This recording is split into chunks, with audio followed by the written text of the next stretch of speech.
अब हम जनप्रतिनिधिगण, आप लोग अपने छोटे मोटे साधनों से चलकर मुझे सुनने के लिए यहाँ भारी संख्या में पहुँचे हैं, तो उसके लिए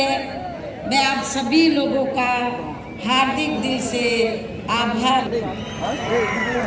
और अब मैं आपके तेलंगाना स्टेट एवं यहाँ की आम जनता तथा विशेषकर SC, ST, OBC, मुस्लिम, ईसाई व अन्य धार्मिक अल्पसंख्यक समाज के लोगों के हितों में कुछ जरूरी बातें रखूं, लेकिन उससे पहले यहाँ मैं देश में समय समय पर जन्मे अपने उन सभी महान संतों, गुरुओं व महापुरुषों में भी खासकर महात्मा ज्योतिबा फूले,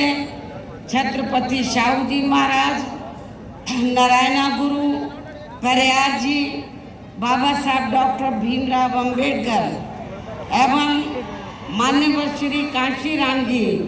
आदि को भी पूरे तय दिल से नमन करती हूँ, नतमस्तक करती हूँ, जिन्होंने अनेकों कष्ट झेलकर यहाँ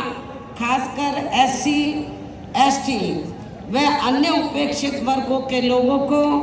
अपने पैरों पर खड़ा करने के लिए हर संभव पूरा प्रयास किया है, और जिनसे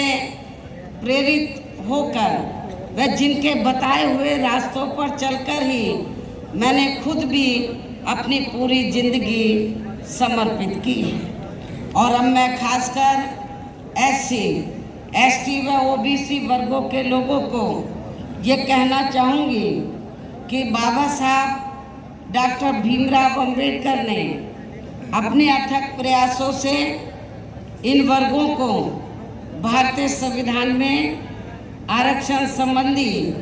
व अनेकों और कानूनी अधिकार तो जरूर दिला दिए हैं, लेकिन उनका इन सभी वर्गों के लोगों को अभी तक भी पूरा लाभ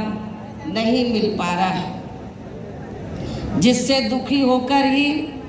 फिर बाबा साहब डॉक्टर अंबेडकर ने केंद्र की कांग्रेसी सरकार से अपने केंद्रीय कानूनी मंत्री पद से इस्तीफा तक भी दे दिया था। और उसके बाद आप लोगों को ये मालूम है कि परम पूज्य बाबा साहब डॉक्टर अंबेडकर ने भारतीय संविधान में आरक्षण व अन्य और जरूरी कानूनी अधिकार आप लोगों को दिए, SC, ST, OBC वर्गों के लोगों को दिए, और ख़ास तौर से OBC वर्गों के लोगों के लिए भारतीय संविधान में आर्टिकल 340 की व्यवस्था करके तो उन्होंने ये प्रावधान किया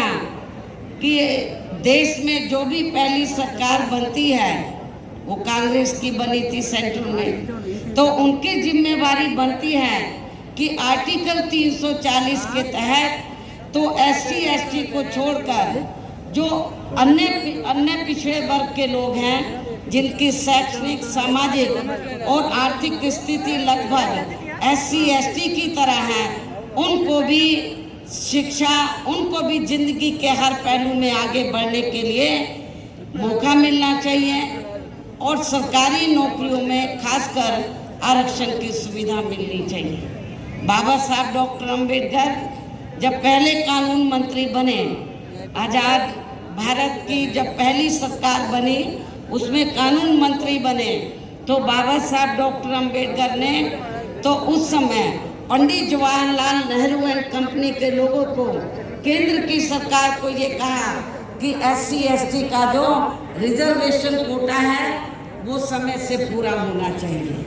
और इनके अलावा जो अन्य पिछड़े वर्ग के लोग हैं तो आप कमीशन बैठाएं, आर्टिकल 340 के तहत कमीशन बैठाकर जो जातियां छूट गई हैं उनको भी आरक्षण की सुविधा दें, उनको भी कानूनी अधिकार दें जिंदगी के हर पहलू में आगे बढ़ने के लिए। लेकिन कांग्रेस ने उस समय, केंद्र की सरकार ने, पंडित जवाहरलाल नेहरू ने बाबा साहब की बात नहीं मानी और जो उन्होंने आपको सरकारी नौकरियों में आरक्षण का कोटा दिया तो उसको भी पूरा नहीं किया